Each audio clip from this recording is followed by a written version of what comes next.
Tura, guess what? I don't know. You figured out a way to get world peace? No, not quite. You were able to save the ocean from all the trash we pollute into it. No. Okay, well, what is it? Wow. Now I feel like my news isn't nearly as amazing. Thanks. Anyway, tomorrow is my birthday.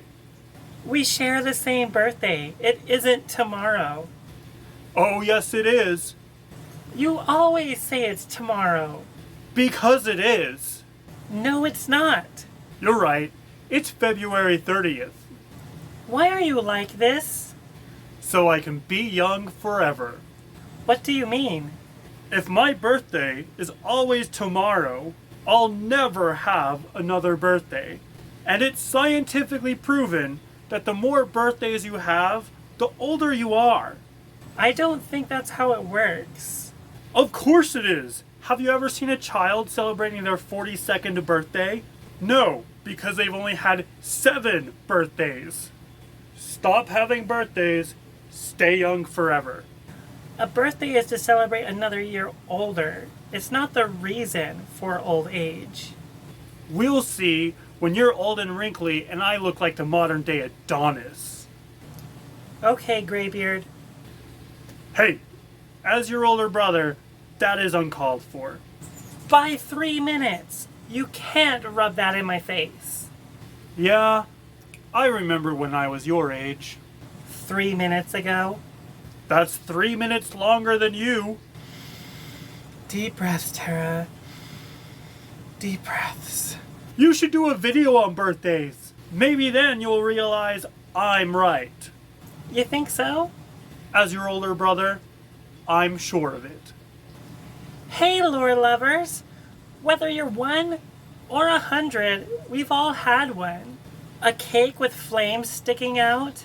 Sitting around the table, hearing that infamous song and all the childish alterations that came with it. We even maybe got a few gifts or two wrapped in bright paper.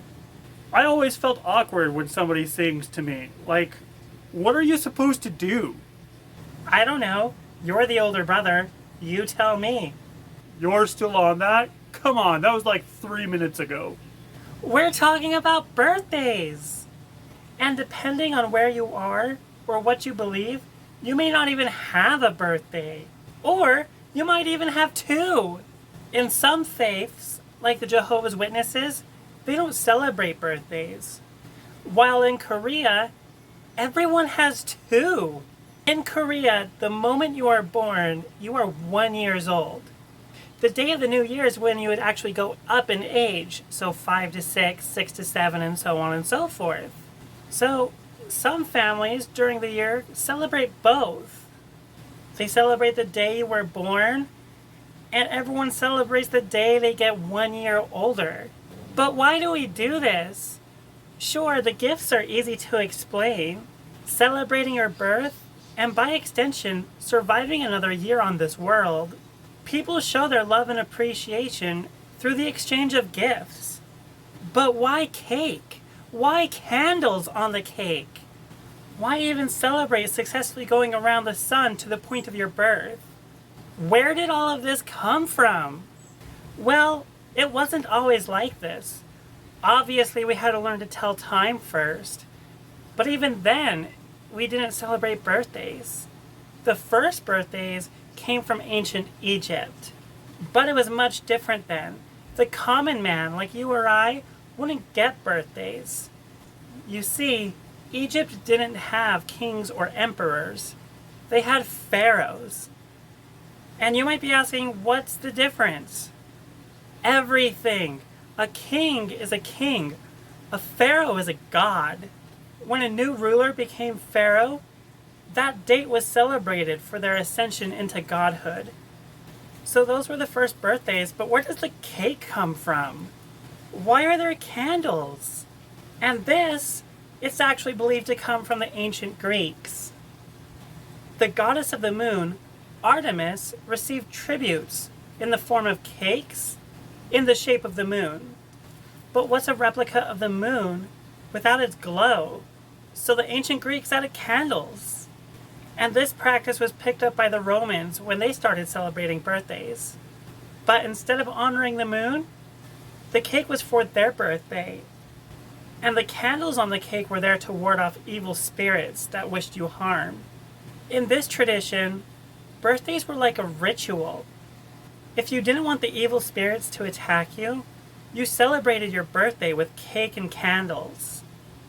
And this ritual was only good for a year, so you had to do it on your birthday every year.